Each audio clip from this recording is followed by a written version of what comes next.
Está no ar Gestão Pública em Debate, um programa do Curso Superior Tecnológico de Gestão Pública da FATEC Internacional, uma instituição do Grupo Educacional Uninter em convênio com o Instituto Wilson Pickler.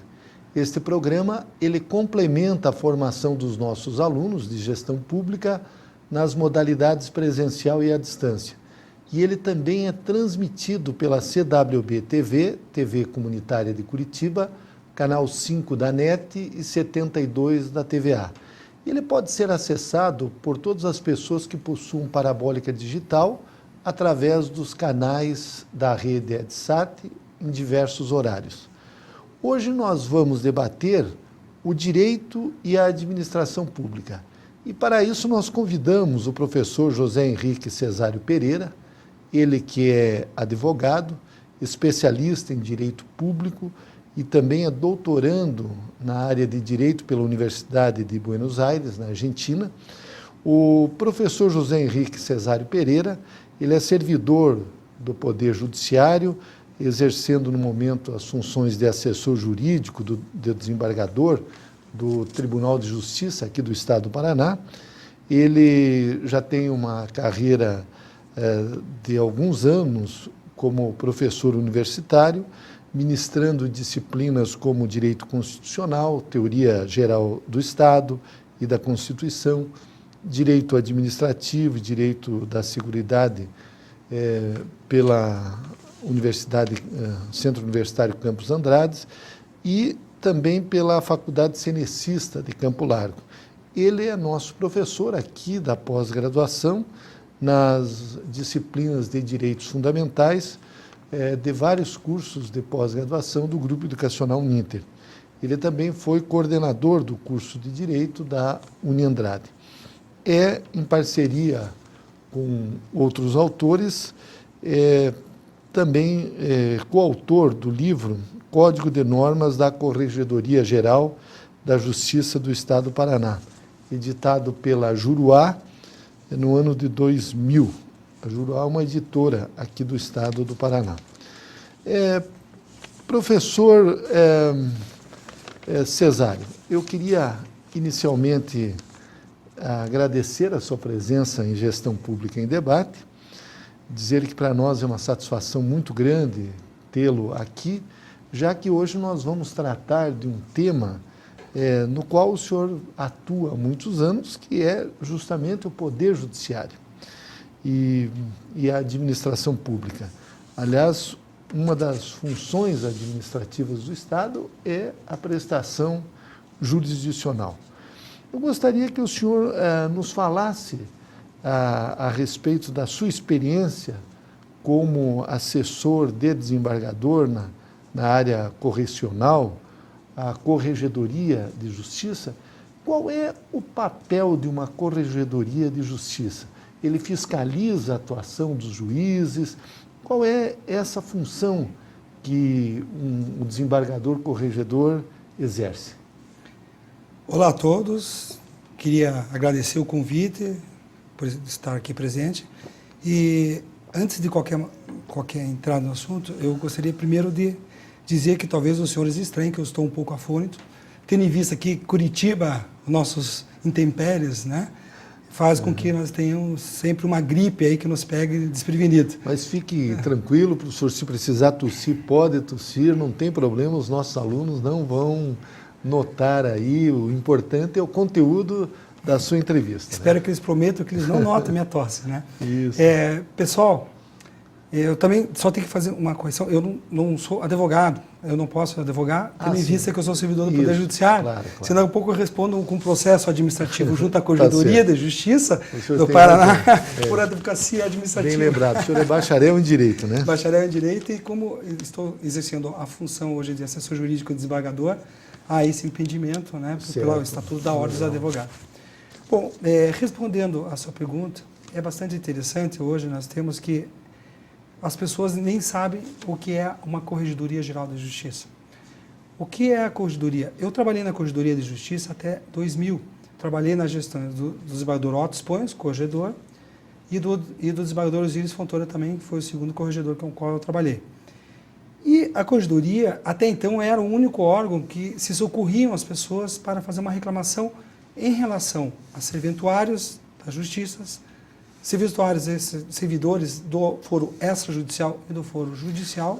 Serventuários, era bom o senhor explicar, são os oficiais dos cartórios, né? Cartório, né? Os extrajudiciais são as pessoas que trabalham nos cartórios que o senhor conhece, um título de documentos, registro de imóveis, né? Então, qualquer tipo de reclamação é dirigida também à corregedoria. E também existem são os cartórios judiciais. O que seriam os cartórios judiciais? São as varas criminais, varas cíveis, vara da infância e juventude. Então, o senhor vai num fórum, é mal atendido, ou há um problema com algum servidor, a corregedoria é o caminho. Além disso, os juízes, os magistrados de primeira instância, eles também respondem pela Corregedoria de Justiça. Em segunda instância, aí a Corregedoria de Justiça é a Corregedoria do Superior Tribunal de Justiça, né, os desembargadores. Mas no que se refere ao Estado, hoje, juízes de primeiro grau, servidores, que seriam, vamos falar para o povo, né, para o pessoal entender melhor, seriam os antigos funcionários públicos, né, que a Constituição afastou esse nome, fala hoje servidor público do foro judicial ou extrajudicial, cartório ou varas, esses são dirigidos a eles as correções, as reclamações.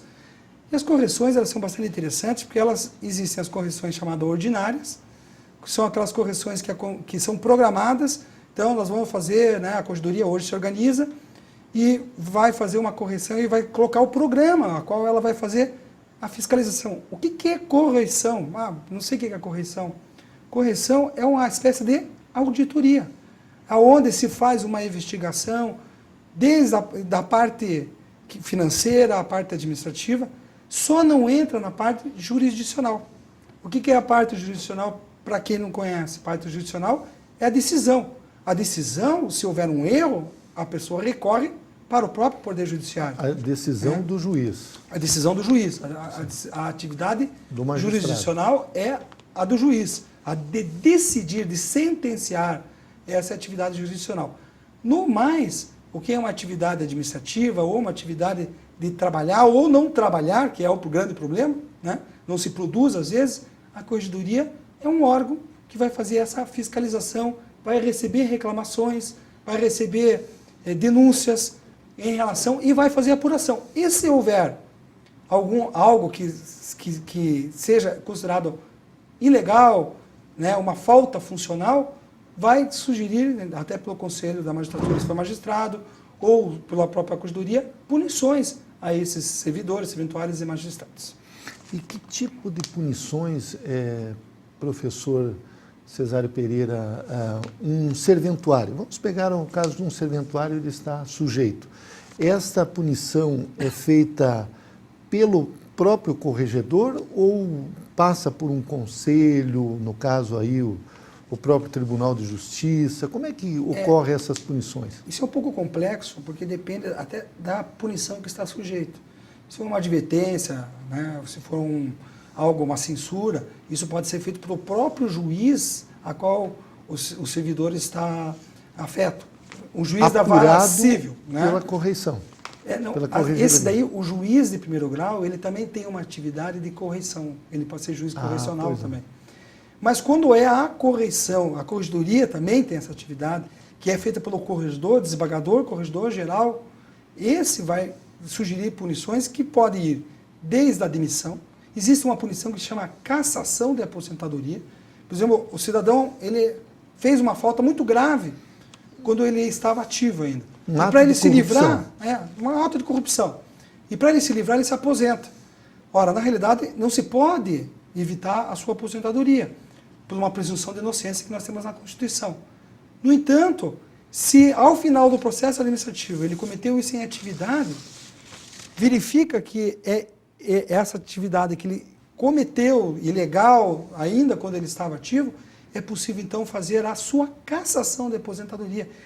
Ou seja, caça a aposentadoria e ele é demitido a bem do serviço público. É claro, se ele estiver no serviço público, ele é demitido a bem do serviço público. É a punição mais grave. A punição mais branda que nós temos, que é uma graduação, que é a advertência, né? Censura, advertência. Ah, mas isso não é nada, é dar um puxão de orelha. É muito para quem pretende, às vezes, uma promoção, porque está na ficha dele lá, receber uma censura. Na ficha funcional dele. Porque tem uma ficha. Todo servidor público, ele tem um cargo, ocupa um cargo e tem um histórico funcional. E nesse histórico funcional pode constar algumas dessas penalizações. É claro, se eu chego lá e digo, poxa, estou querendo trazer um funcionário para trabalhar comigo. Eu vou olhar a ficha dele e se tem uma advertência, uma censura, eu posso preteri-lo. Né? E os cartórios extrajudiciais, que são cartórios particulares, que punição pode receber o oficial desse cartório, o cartorário? Como é que ocorre essa correção nesses cartórios? A apuração a penalização mais grave é perda de delegação. O que significa perda de delegação? Na realidade, os cartórios extrajudiciais, eles são delegações de serviço público. Então, eles recebem delegação do Poder Judiciário. Hoje, somente através de concurso, que se ganha essas delegações. Antigamente, eram por indicações. Políticas? Políticas. Havia muita politicagem. Hoje, só para o concurso público que se tem um cartório. Então, tem pretensões no cartório? Estude, porque a concorrência é grande. Mas aí, vou lá e passo num cartório e pronto. Faço um título executivo falso, com data falsa. A Corregedoria apura isso e a punição mais grave que eu posso sofrer é perda de delegação. O que é perda de delegação? Perdi o cartório. Perdi aquilo que eu ganhei no concurso público. E um cartório, né, de títulos de documento, o registro de imóveis em Curitiba, tem um valor, né, arrecada bastante valores, né, que tem uma arrecadação boa, seria uma punição, digamos assim, bastante grave aquela pessoa. Né? Claro que estou falando isso, eu não estou falando que isso ocorre no Poder Judiciário, né, mas que, se ocorrer, tem que ser apurado e dentro do contraditório, ampla defesa, devido ao processo legal, tudo aquilo que o processo administrativo tem que existir no processo administrativo, pode haver, no final, essa punição que é perda de delegação. O senhor falou a respeito dos cartórios extrajudiciais e nós temos informações de que entre os 200 brasileiros mais ricos, em torno de uns 160 são donos desses cartórios. Mas a Constituição tem falado de que, a partir de 88, como bem o senhor lembrou, para ter direito a um cartório desse, a pessoa tem que passar num concurso público. Só que, uma vez passado nesse concurso, o cartório é vitalício ou tem um período em que o serventuário terá que se aposentar e aquela vaga naquele cartório ficaria a vaga? Não, ele é vitalício. E, inclusive, há um entendimento do Supremo Tribunal Federal, por exemplo, o juiz tem vitalicidade. Quando ele passa no concurso, ele fica até os 70 anos, porque daí ele tem uma aposentadoria compulsória. O cartório extrajudicial já tem entendimentos do Supremo Tribunal Federal que não há essa aplicabilidade dos 70 anos. Então, enquanto ele estiver vivo, ele pode ser cartorário e será titular do cartório. Certo. Um outro tema, professor, o senhor falou da punição que pode sofrer o juiz. Vamos imaginar que o juiz está protelando um processo, está perseguindo alguém. O primeiro passo seria a correição ou o próprio Tribunal de Justiça, havendo uma representação do advogado da parte que está se sentindo prejudicada, pode afastar o juiz de um processo? Sim, pode sim. Ele pode ser afastado, ele pode ficar em indisponibilidade, ele não só afastado daquele processo, mas de qualquer atuação, em qualquer processo.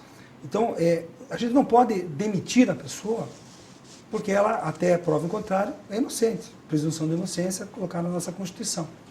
No entanto, se o juiz, há uma grande presunção de que ele realmente está agindo de uma maneira ilegal, com abuso de poder, o que pode acontecer? Pode acontecer que ele fica em indisponibilidade. Indisponibilidade ele fica afastado dos processos, recebe proporcionalmente ao tempo de serviço que ele tem. Então, digamos que ele tem 60%, já contribuiu para se aposentar 60%. Ele vai ficar afastado, não vai trabalhar e vai receber 60% do seu salário. É claro que se ao final ele for absolvido, ele vai receber esse diferencial a menos, 40% por mês, retroativo. Então, por exemplo, ele ficou lá, recebeu 10 meses, recebeu 60%. Ele vai receber uma indenização do Estado, o Estado tem que indenizá-lo depois, mais tarde, se ele for absolvido, para receber 40% vezes 10, ou seja, ele vai receber esse diferencial. Mas por que deixa ele em disponibilidade? Porque sem a caneta, sem o lápis na mão, ele não tem como interferir no processo, né? Então deixa em disponibilidade. Ele também pode ser, ao final, demitido ao bem do serviço público. Aliás, e algumas decisões. Tem acontecido casos, inclusive envolvendo juízes da Justiça Federal, que estiveram envolvidos com venda de sentenças, com processos... Inclusive, o STJ tem um caso, né? Exatamente.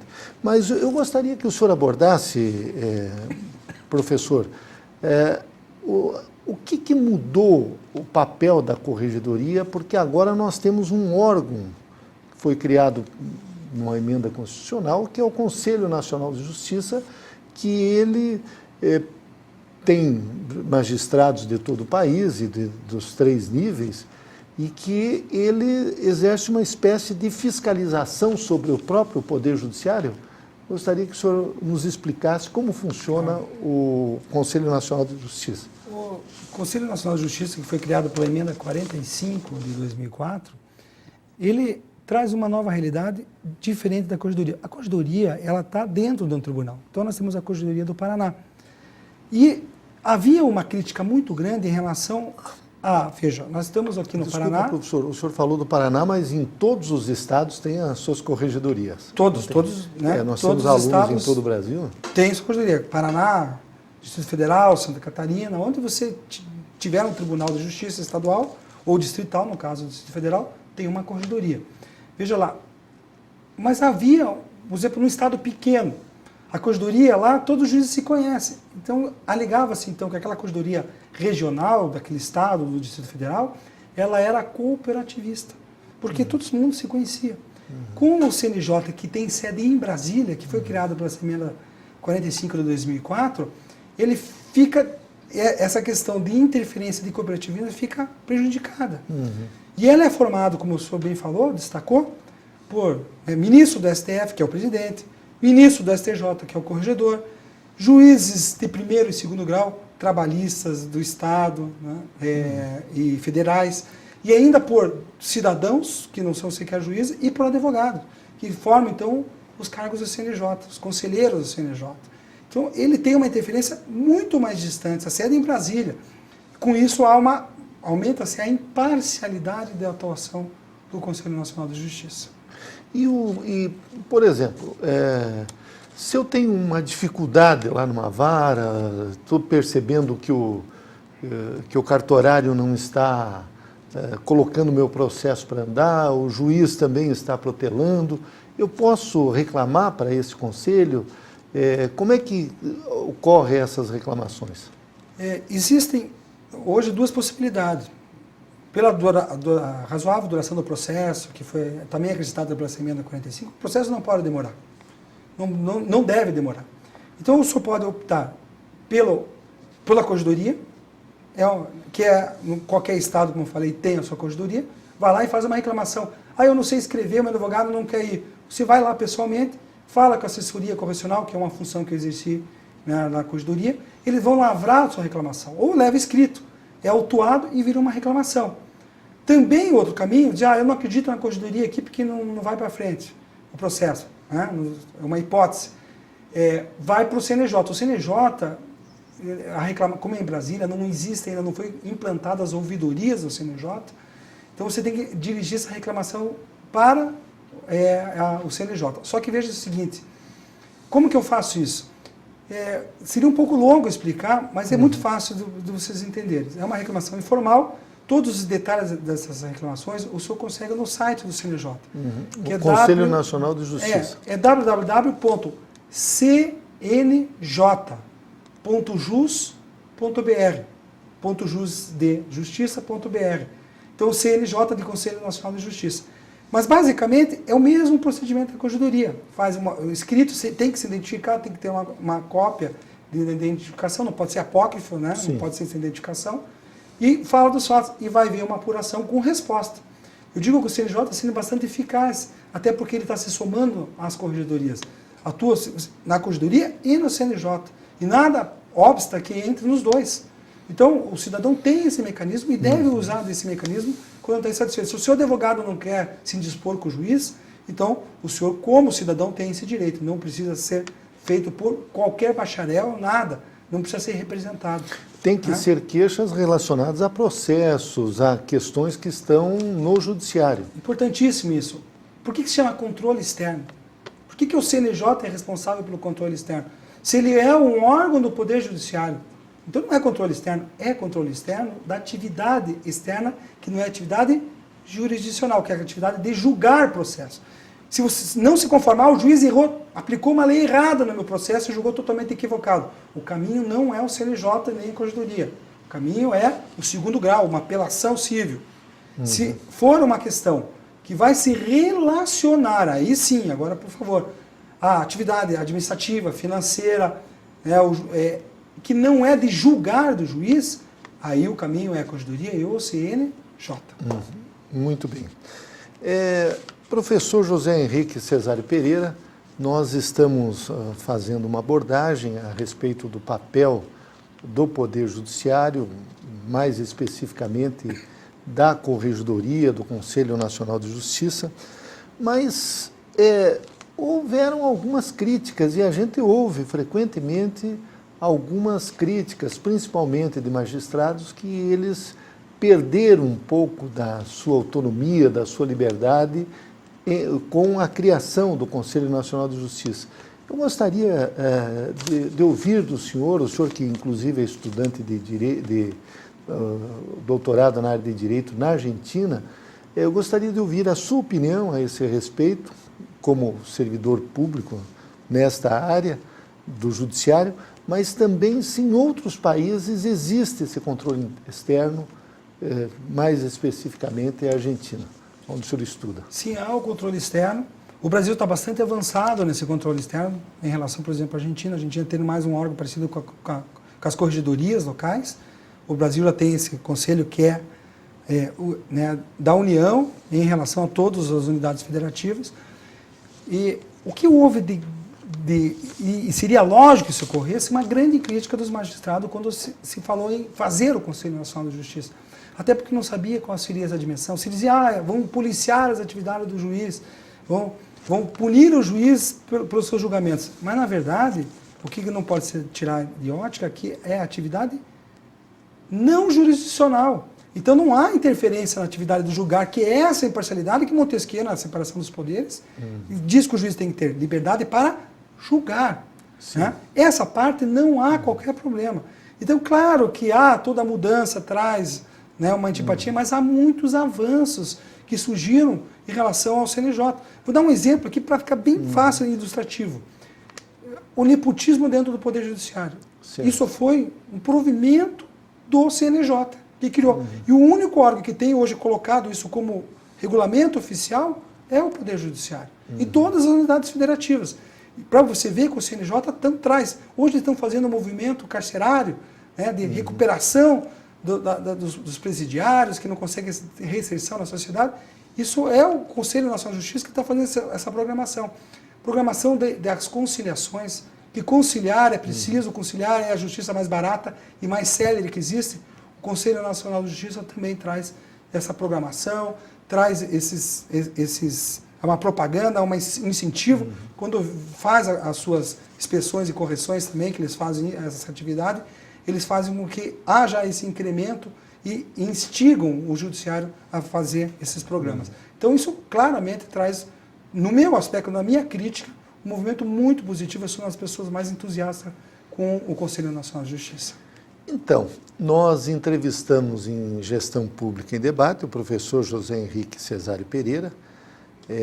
Nosso tema foi o Direito e a Administração Pública e abordamos especificamente o papel das corregedorias, dos tribunais, o Conselho Nacional de Justiça.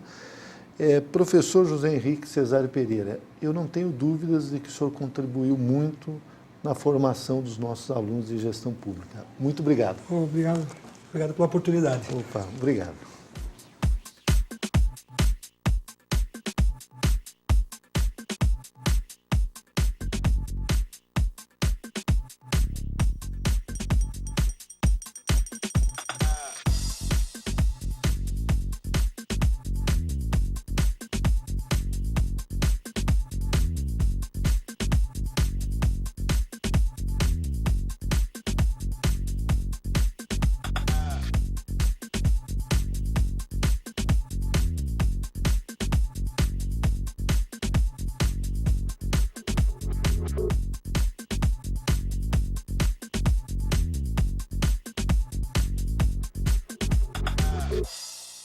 Educar é fazer sonhar, é acreditar no valor das pessoas, ampliando seus horizontes. Educar é realizar. Com a missão de criar oportunidades que transformam a vida de quem precisa, o Instituto Wilson Pickler de Responsabilidade Social faz a diferença para muitas pessoas. Oferece cursos de graduação e pós-graduação à distância, em parceria com o Grupo Uninter, e cursos livres de capacitação. Além disso, possui projetos de geração de renda para comunidades carentes. Instituto Wilson Pickler de Responsabilidade Social, acreditando no valor das pessoas através da educação.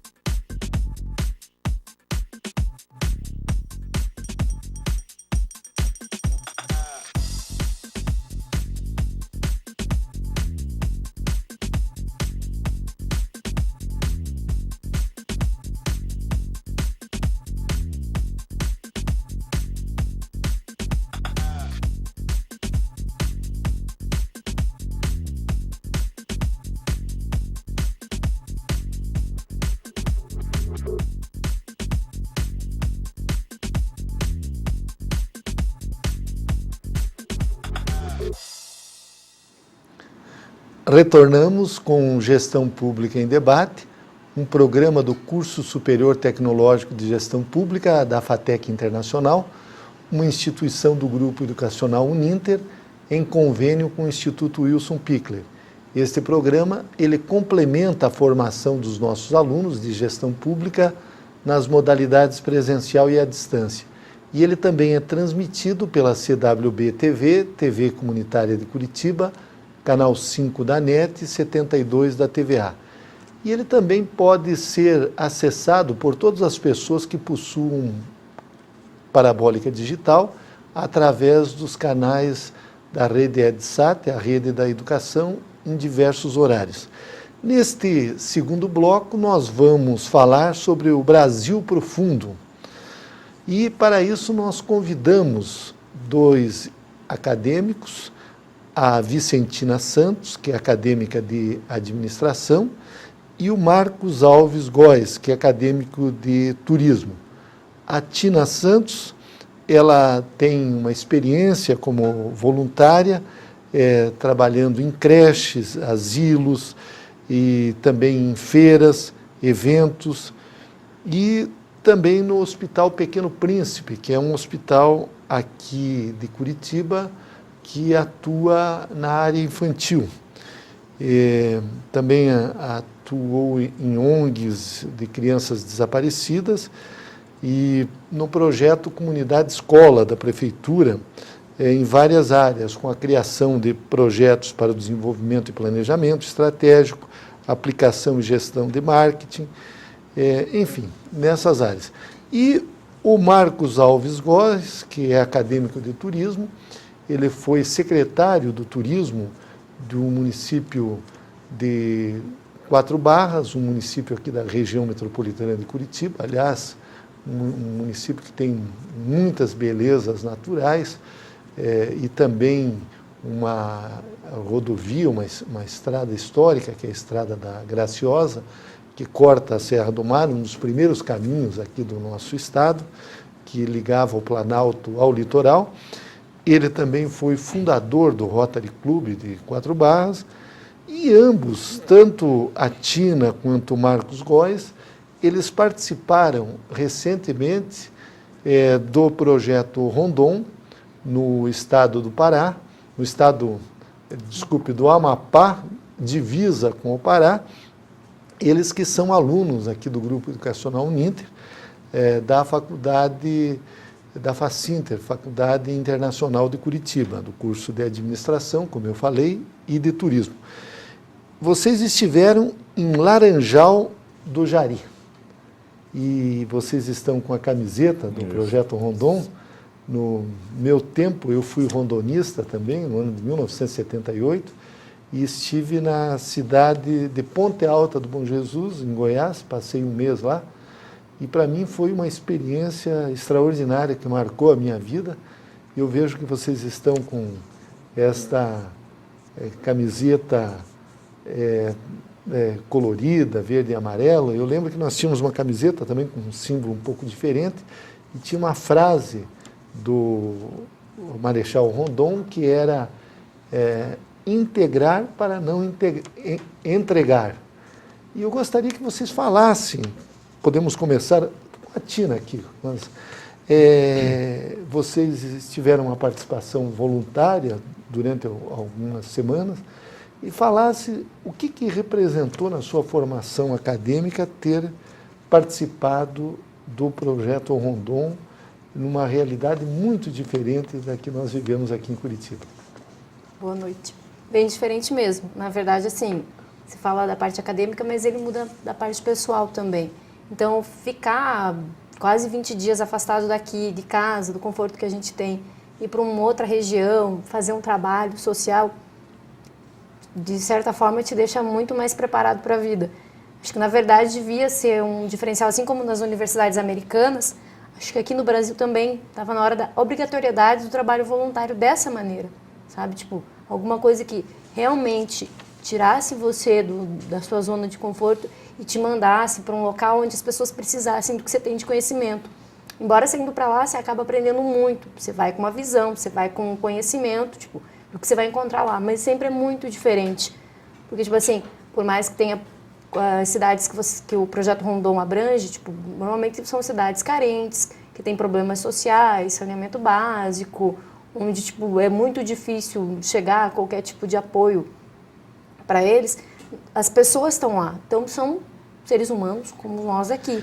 Essa cidade, Tina, Laranjal do Jari, eu lembro desse projeto Jari, que na minha época de estudante nós fizemos muitas manifestações contra o projeto Jari, que era lá na Amazônia. Eu gostaria que você explicasse como é essa cidade, como surgiu, se existe ainda o projeto Jari, que era de um milionário americano. Parece que o Jari era no Pará, né? Isso. Na verdade, Laranjal do Jari, que é no estado do Amapá, é vizinha Monte Dourado, que é no Pará. O que Laranjal acabou sendo? Acabou sendo a cidade dormitório. Então, as pessoas que foram para a região para trabalhar na Jari, elas precisavam de uma localização para ficar. Então, quem, na verdade, trabalhava nas obras e precisava de uma localização, acabou ficando do outro lado do rio, que é a Laranjal do Jari. Foram se locando de uma maneira... O rio, em questão, é o que separa é o estado rio Jari. Isso, o rio Jari, que separa o estado do Amapá do estado do Pará. Então, tipo, ficava em Monte Dourado para trabalhar, tanto que Monte Dourado é 1 minuto de diferença, praticamente. Bem próximo. Bem próximo. E acabavam morando. Só que, tipo assim, como que era essa moradia? É que a instalação houve de uma maneira não muito bem estruturada. Então, eles foram ficando próximos à beira do rio. São palafitas? São como palafitas. É que são as casas? São palafitas, lá? Em épocas de cheia. E a população de lá? É mais o pessoal ali do Pará, mais o pessoal do próprio Amapá, ou tem gente de todo o Brasil? Tem muito. A gente encontrou até a oportunidade de encontrar paranaenses lá. Mas, tem muito maranhense. Maranhense tem bastante e paraense também. Então, o pessoal migraram para lá justamente para o Projeto Jari e aí acabaram ficando, né? Ficaram e aí foi fundada a cidade de Laranjal do Jari. Hoje, Marcos Góes, qual é a população dessa cidade, Laranjal do Jari? Laranjal do Jari, parece que ela está contando com quase 38 mil habitantes, é isso, né? Um pouco mais acordado pelo último censo, mais ou menos isso. E Monte Dourado, onde ocorreu o projeto Jari, existe ainda essa cidade? Como é que está? Existe. Como é que está o projeto Jari, que foi motivo assim de uma mobilização muito grande da sociedade brasileira na década de 80, 70. O projeto Jari ele continua, lógico, uma dimensão menor do que ele antigamente foi concebido, né? Mas continua ainda. Ali existe a fábrica de celulose ainda e tem uma grande diferença, como a Tina estava contando. O Monte Dourado ela nasceu planejada, juntamente com a fábrica, com os engenheiros, foi muito bem planejada. Então ela tem asfalto, as ruas são bem planejadas, existem quadras e tudo mais. E como a população braçal morava do outro lado do rio, que hoje é Laranjal do Jari, não foi tão planejado assim, ela foi crescendo de uma maneira mais desordenada. Então ficou essa carência do outro lado do rio, que é Laranjal do Jari, e Monte Dourado muito bem estruturado. Então tem uma divergência muito grande entre os dois municípios. As duas cidades. E isso é visível até sobre o ponto de vista econômico, de riqueza, de condições socioeconômicas, saúde, educação, tudo vocês perceberam. Vocês tiveram a oportunidade também de conhecer o Monte Dourado? De visitar a cidade? Não, ficaram só em Laranjal. Tem uma premissa do Ministério da Defesa que a universidade que vai para aquele município, ela não pode sair do município. Ela não pode cruzar fronteiras. E essa cidade, Laranjal do Jari, ela fica muito longe lá de Macapá, capital do Amapá? Olha, ela não fica muito longe, fica 211 quilômetros. Só que nós levamos 13 horas de ônibus de Macapá até Laranjal do Jari. Então a estrada deve ser bastante precária. É uma rodovia com condições... É uma rodovia federal, mas não é asfaltado, logicamente. Sim. E como a terra de lá é muito arenosa, qualquer chuva causa buracos, erosões. Então o ônibus encalhou, ficamos quase 2 horas. Foi numa época de mudança climática, onde o tempo de chuva estava se encerrando, mas ainda acontecia Vocês estiveram lá em que período, Tina? Foi de 9 de julho a 24 de julho, 25. De 9 a 25. 9 a 25 de julho. Bem, eu quero agradecer ao professor Marcos Maioli, que é o nosso coordenador aqui do Grupo Ninter, do Projeto Rondon, e dizer para vocês que não mudou muito da época que eu fui para o Projeto Rondon, que nós fomos de ônibus de Curitiba até Ponte Alta do Bom Jesus. Então nós tivemos mais uma mordomia. Até Brasília a gente levou umas 24 horas. De Brasília, lá onde nós fomos, que eram uns 400 quilômetros, nós devemos ter levado mais um dia, eu não lembro direito, mas também era estrada de chão. E o que mais impressionou vocês lá em Laranjal do Jari? Além eu gostaria que falasse dos costumes, das habitações, porque eu lembro que eu percorri todas as casas da cidade, lá em Ponte Alta do Bom Jesus, e eu não achei nenhuma que tivesse forro. Para mim era uma coisa assim, eu ia na casa do prefeito, das autoridades, do médico, o único local que tinha forro era a escola onde nós estávamos alojados. Vocês também se alojaram em escola? Uma escola. Muito bem instalados, por a sinal. escola estava bem estruturada. Então, essa questão de não ter fogo, realmente forro, as casas também não tem. Por quê? É muito quente. Nós saímos de Curitiba, nós fomos de avião, uma diferença, né? Já grande diferença. Nós saímos aqui, eu acho que estava com 6 graus, e chegamos lá com 35 graus. Então lá é muito quente. Chove, a toda tarde dá uma pancada de chuva, mas já voltava aquele calorão e tudo mais. Então realmente não tem forro mesmo. Essas cidades ficam no meio da floresta? Praticamente no meio da floresta amazônica. Vocês chegaram a ver animais? Eu, uma época, levei algumas famílias lá, 100 e poucas famílias para o Amazonas, fundamos a Nova Curitiba, e eu encontrei muito bicho preguiça, jacaré, esses animais, jaguatirica. Vocês chegaram a entrar no meio da floresta amazônica ou não? A gente teve a oportunidade de ir até uma comunidade mais afastada, acho que leva umas 2 horas de barco. Rio acima. E, na verdade, ficamos numa escola também, ribeirinha. Para não dizer que a gente não viu, tirando aves, alguma coisa assim, uma curiosidade, um macaco prego, né? Isso. que ele morava com uma família Era da domesticado. comunidade, Né? domesticado, um macaco prego. E como é que o povo lá da região norte ele é muito cordial, assim, eles trataram muito bem vocês, faziam muitas festas. Conte a esse respeito para incentivar outros alunos nossos a irem para o Projeto Rondon. Tinha muito forró lá, festa junina. Nós éramos um ponto de referência na cidade. Amarelo. Começar pela Vocês camiseta. fizeram a eleição da Miss da cidade também, tudo. Nós fizemos tudo isso. Nós tivemos a oportunidade. E foi nós fizemos até o concurso de rainha da cidade. Eu era estudante de Direito e Jornalismo, mas lá eu fui como jornalista e registrei tudo. O que vocês fizeram lá? Conte para nós. Tivemos a oportunidade de fazer uma festa também, com os atrativos do município, no caso, né? Mas isso foi no último dia. Mas basicamente as atividades eram voltadas dentro da nossa área. Então, tipo, cada um trabalhava de acordo com o curso que faz. Você como administradora, Isso. o Góes como turismólogo. Tínhamos Tem também potencial colegas de turístico lá? comunicação. Tem muito potencial turístico. A única desvantagem, vamos dizer assim, é o meio de acesso, né? Como eu falei, uma estrada de 200 quilômetros, levar 13 horas de ônibus ou com carro pequeno leva um pouquinho menos, mas mesmo assim fica sendo muito demorado. E mesmo de barco, que seria um atrativo à parte, demoraria um dia, né, para chegar até Laranjal. Mas o potencial deles é muito bom, é muito rico. A região é muito rica. Sim, mas isso seria o turismo em relação à floresta, a pessoa conhecer a floresta? Isso. Ou tem cachoeiras, outros atrativos naturais? Tem. Rio acima tem a Cachoeira de Santo Antônio, que é uma cachoeira belíssima também. É muito grande, muito extensa.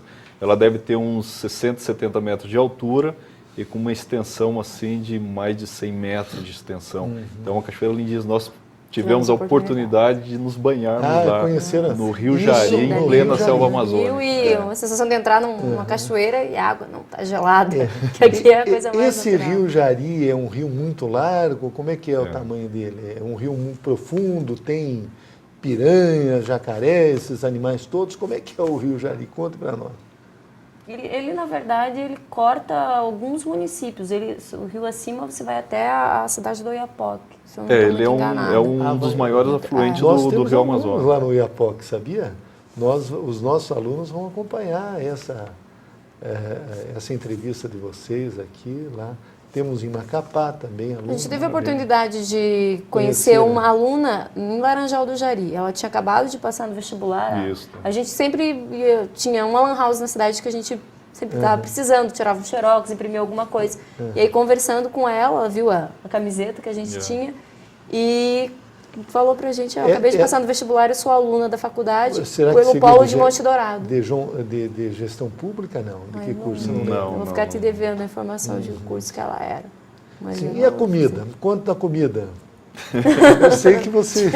Isso é um aspecto que era muito peixe. Podem falar à vontade, não tem problema. Então, a comida, não. Como a gente ficou alojado numa escola, a prefeitura cedeu duas cozinheiras, alimentação para nós. Não mudou nada do meu tempo, viu? Só que, então, uma coisa que ficou assim, devendo, vamos dizer assim, foi o peixe, que nós não tivemos peixe. Não então tinha foi peixe, foi mais a base da carne seca, do frango.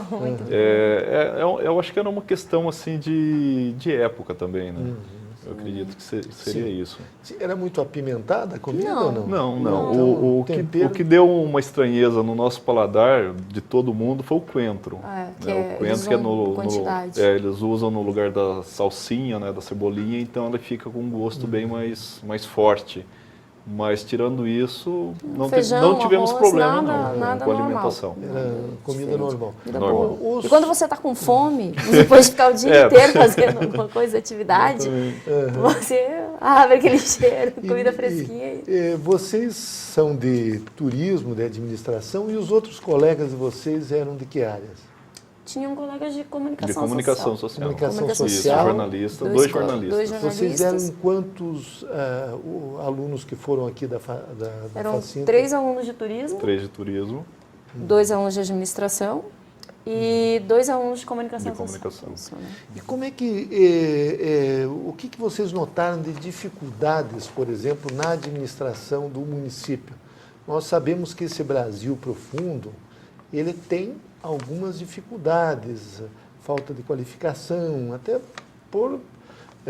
não é por culpa deles, é que agora que a educação, o ensino está chegando, principalmente o ensino superior nessas cidades. O que efetivamente vocês levaram projetos, discutiram com as autoridades? O que vocês fizeram lá?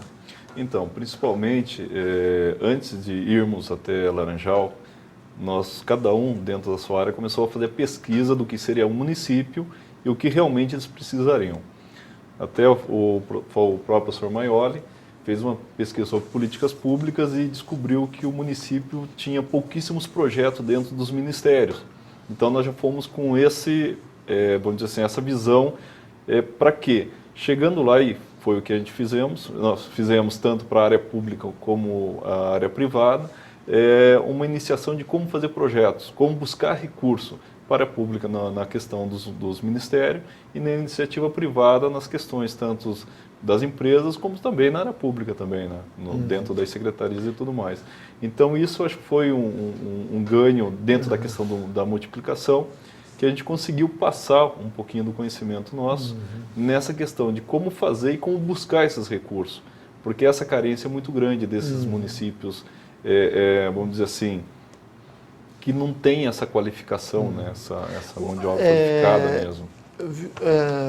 Marcos, você com uma experiência de secretário de turismo e tal, como é que as autoridades lá encaravam isso? Eles estavam acessíveis a essas sugestões, a esse trabalho de vocês? Tiveram alguma dificuldade? Então, não, eles estavam acessíveis sim. Nós só tivemos um pequeno problema que nós fomos em julho, que era férias praticamente. Né? Lá é uma região que tem férias. Tem férias, Sim. Exatamente. Então, para você encontrar a maior parte do poder público funcionando era mais difícil. Mas a acessibilidade foi muito boa, sim. Nós fomos muito bem recebidos. Tivemos, assim, pudemos pegar as informações que eles tinham também, foi aberto para nós, e receberam também as informações muito bem também. Não tivemos problema. Esse trabalho vai ter continuidade? Criou um vínculo, Tina, entre vocês e aquela comunidade? Você pretende voltar lá? Na verdade, assim, voltar, não, a gente não mente. Dá vontade sim, porque você cria um vínculo com a comunidade. Só que também você pode fazer alguma coisa aqui, eu acho. Tipo, você tem a saudade que você fica, foi um projeto que engrandeceu de alguma maneira. A gente deixou agora com a existência das redes sociais, a gente acaba criando vínculo mesmo com eles, através de Twitter, Facebook. Então, há uma comunicação.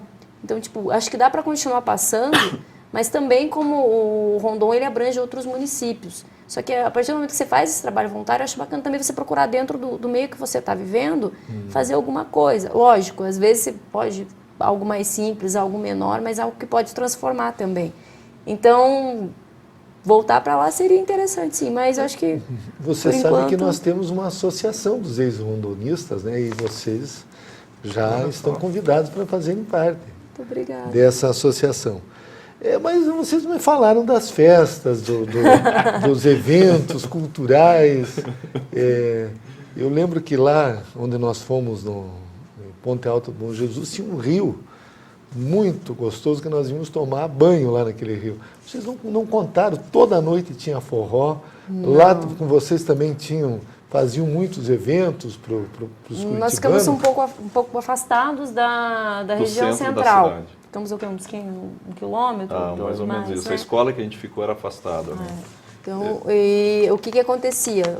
Teve um evento lá que foi a festa julina deles, no caso, que foi o forrozão deles mesmo, que nós fomos convidados, aí foi numa sexta-feira e aí a gente viu a diferença das quadrilhas julinas daqui e de lá. Existe competição, eles se organizam, eles têm uma preocupação com o passo, onde pisar, onde não pisar, a roupa, todo um cuidado para fazer, para outra equipe não ver, não copiar, bem parecido com carnaval mesmo. Até a vestimenta deles, assim, cheio de plumas, bem interessante. E elas duram 40 minutos, assim, você começa... A apresentação? Uma quadrilha. Da quadrilha? 40 minutos, mais ou menos, pode ser. Mas é que pra gente que 5, 10 minutos se encerra e vem outro, e é uma coisa mais na brincadeira, né? Lá é muito sério isso. E o que ficou, digamos assim? Eu sei que depois vocês vão sentir saudade com o tempo, mas o que marcou na vida de vocês? Vamos ouvir a Tina e depois o Marcos Góes. Para mim foi mudança de padrão de vida mesmo. Tipo, sair daqui com todo o conforto, chuveiro quentinho, chegar lá, banho gelado. Problema nenhum, porque na verdade com a temperatura que tem lá, você acaba optando pelo banho frio, porque é uma questão... É só uma coisa, você falou das casas que não tem forro, né? Lá as casas não tem chuveiro elétrico. Ah, não tem? Porque não precisa. Na verdade, descobriu que o pessoal do Nordeste, que o pessoal que estava com a gente era de Teresina, também não se usa... tinham alunos de outras... Tinham, a gente estava com um grupo, éramos em estados. 7 alunos e 2 professores aqui da do Face Paraná? Inter. E aí tinha um grupo da Faculdade de Santo Agostinho, de Teresina, no Piauí, que era um professor e 10 alunos também, na parte mais da área de saúde. Ah, então... Que é o grupo A e o grupo B. Houve uma integração das duas equipes. Exatamente. Ótimo. Que é bem importante também para fator convivência, exatamente. tipo, você se ambientar com outras pessoas. E você, pessoas. Marcos Góes? Você que já tem uma experiência como gestor público, o que foi que marcou esse Brasil profundo? Realmente, conhecer um pouquinho mais do Brasil, eu acho que marcou bastante. A gente falar que esteve em Laranjal do Jari, que esteve no afluente do Rio Amazonas é uma coisa. Agora, você estar lá vivenciando é uma experiência inesquecível mesmo, Jorge. E os amigos que você faz. 15 dias dá para fazer amigo? Dá sim, porque o pessoal é muito receptivo. Então a gente saiu de Laranjal do Jari, deixando amigos, como a Tina falou, até hoje a gente se comunica com eles via telefone, Facebook ou nas redes sociais e tudo mais. E como você falou, dá vontade de voltar sim. E você falou das festas. Lá tem 4 grandes festas: o Forrozão, a Festa do Açaí, a Festa da Castanha e a Festa do Verão, que foi a Festa do Açaí foi há 15 dias atrás. E a do verão, acredito que foi agora também, né? Teve o concurso, daí teve o concurso da misa, etc. e tal. Então, o município ele faz 4 grandes festas no ano, né? Então, é bem movimentado o município também. Então, nós entrevistamos nesse segundo bloco de Gestão Pública em Debate a Tina Santos, ela que é acadêmica de administração aqui da Face Inter, e o Marcos Alves Góes, acadêmicos de turismo. Ambos foram rondonistas e estiveram participando do projeto Rondon na cidade de Laranjal do Jari, no estado do Amapá. E o nosso tema foi o Brasil Profundo. Eu quero agradecer muito a presença de vocês dois e quero dizer que não tenho dúvidas de que vocês contribuíram muito na formação dos nossos alunos de gestão pública. Muito obrigado. Muito obrigada. Nós agradecemos. Obrigado, hein?